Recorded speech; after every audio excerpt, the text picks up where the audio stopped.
రెండో ప్రపంచ యుద్ధ సమయంలో సైనికులను, ఆయుధాలను, సరుకులను వేగంగా, సురక్షితంగా తరలించడానికి బలమైన ఓడలు అవసరమయ్యాయి. అప్పుడు అమెరికా లిబర్టీ షిప్స్ అనే వేలాది ఓడలను నిర్మించింది.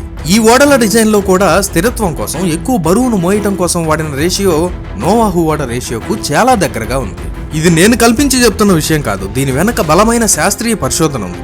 దక్షిణ కొరియాకు చెందిన ప్రఖ్యాత షిప్ ఇంజనీరింగ్ సంస్థ క్రిసోలోని శాస్త్రవేత్తలు బైబిల్లోని కొలతలతో ఒక కంప్యూటర్ మోడల్ని తయారు చేసి దాన్ని అత్యంత భయంకరమైన తుఫానుల్లో పరీక్షించారు. వారి ఫలితం ప్రకారం నోవాహు ఓడ డిజైన్ అద్భుతమని తెలుసుకున్నారు. మనకు బైబిల్లో ఉన్న సమాచారం ఆ ఓడ ఎంత పెద్ద అలలను తట్టుకోగలదో ఖచ్చితంగా చెప్పడానికి సరిపోదు.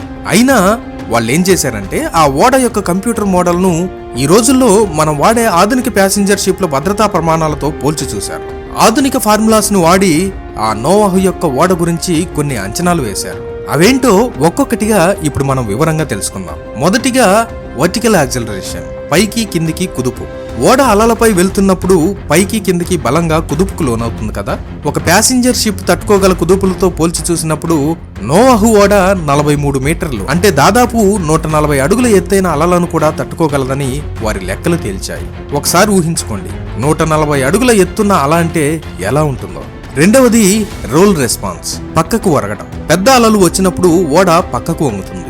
ఒకవేళ మరీ ఎక్కువగా ఒరిగితే నీళ్లు లోపలికి వచ్చే ప్రమాదం కూడా ఉంది. వాళ్ళ లెక్కల ప్రకారం అలలు 47.5 మీటర్లు అంటే 155 అడుగుల ఎత్తుకు చేరుకునే వరకు కూడా ఓడలోకి నీళ్లు వచ్చే ప్రమాదం లేదని తేలింది. అంత పెద్ద అల వచ్చినా కూడా అది కేవలం 31 డిగ్రీల వరకే ఒరుగుతుందని కనుగొన్నారు. మూడవది వుడ్ థిక్నెస్ అండ్ స్ట్రెంగ్త్, చెక్క మందం మరియు బలం. సరే, అలలను తట్టుకుంటుంది, కానీ చెక్కతో కట్టారు కదా, ఆ ఓడ బాడీ ముక్కలైపోలేదా?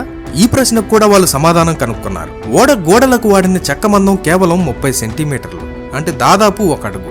అలా ఉన్నా సరే అది 30 మీటర్లు అంటే దాదాపు 100 అడుగుల ఎత్తైన అలల ఒత్తిడిని కూడా సులభంగా తట్టుకోగలదని వాళ్ళ గ్రాఫ్స్ చూపించాయి. 30 సెంటీమీటర్ల మందం అనేది ఆ రోజుల్లో వాడడం చాలా సాధారణమైన విషయం.